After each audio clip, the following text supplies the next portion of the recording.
Salut à tous, on se retrouve pour une vidéo avant-match qui sera assez particulière parce que ce n'est pas une affiche comme les autres. Alors on parlera donc de Barça Manchester City qui va se dérouler dès ce mercredi à 21h30. C'est un match amical certes, mais c'est surtout un match de charité. Donc c'est un petit peu différent de ce qu'on a l'habitude de faire. Vous allez voir quand même qu'il y a des sujets que je trouve très intéressants. Et ça sera quand même un match important parce que dans tous les cas, quand tu as l'occasion de te confronter à une telle équipe, tu dois pouvoir faire des choses pour tester tout simplement, que ce soit les joueurs, la tactique, je ne sais pas, le système, mais tu peux vraiment te servir de ce match-là pour tester et puis même remettre les joueurs en confiance, ceux qui ne jouent pas depuis le début de saison. Enfin, il y a plein de choses quand même à voir et à faire possiblement.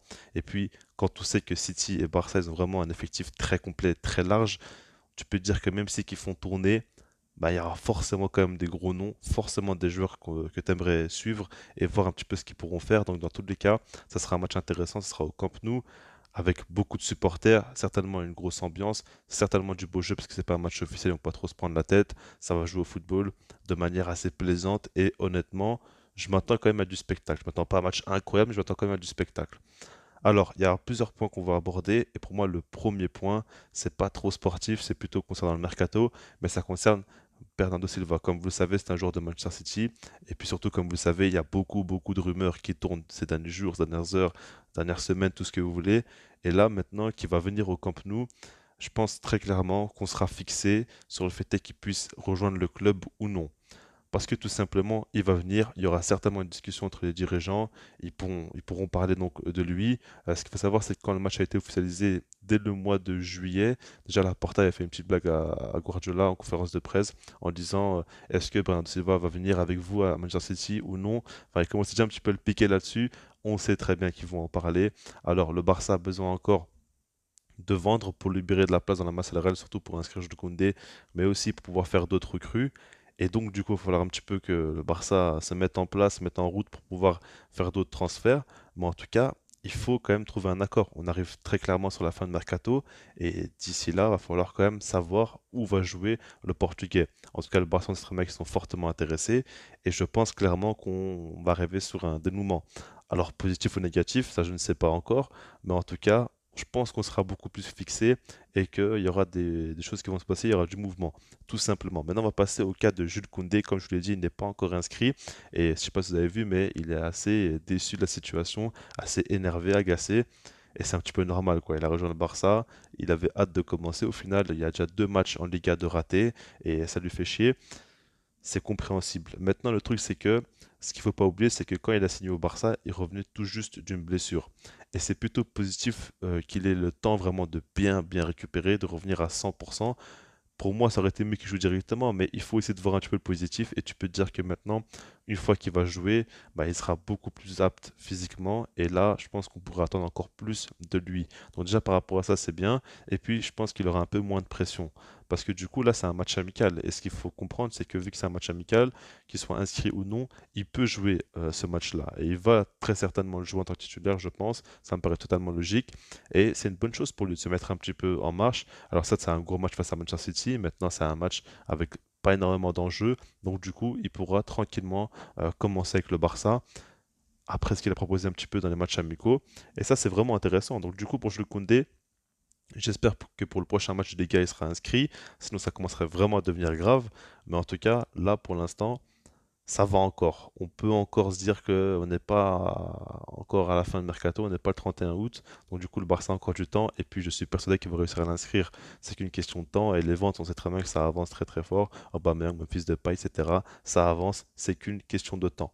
On va passer maintenant à ma compo. Donc, je vais vous montrer ce que moi j'aimerais voir. Alors, je vous l'affiche. On a au goal Ter Stegen. En défense, Dest, Koundé, Garcia et Alejandro Balde. Alors, je m'explique. Déjà, Koundé, pour moi, c'est primordial qu'il joue parce que je pense clairement qu'il a besoin de temps de jeu et là, c'est l'occasion pour lui. Ce serait parfait qu'il ait du temps de jeu. Après, Ter Stegen, c'est vrai que j'aurais pu mettre Inaki Peña. Je comprendrais totalement ce choix-là. Moi, j'ai décidé de mettre Ter Stegen pour la continuité. Mais après, voilà. Chacun voit les choses comme il veut.